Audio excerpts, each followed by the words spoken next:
New York State Senate's new Democratic majority made their mark on New York law last week. The state's first Democratic majority since 2010 passed a flood of progressive legislation in just a few days. Major changes to education, health, money, and more are coming to New York. Talking Points analyst Rob Flak is here to break down the flurry of activity in Albany last week and how these new laws impact everyone across the state.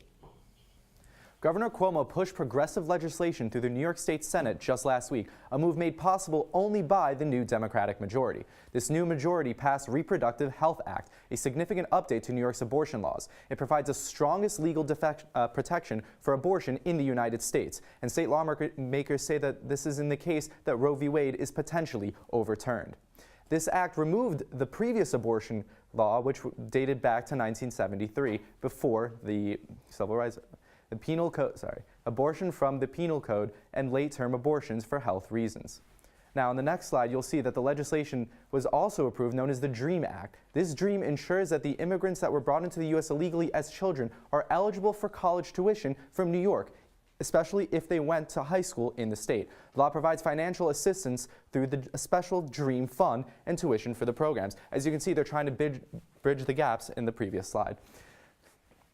State lawmakers also passed a Gender Non-Discrimination Act, aka GENDA. The act prohibits discrimination based on gender identity or expression. In other words, in another bill, the state Senate also banned gay conversion therapy.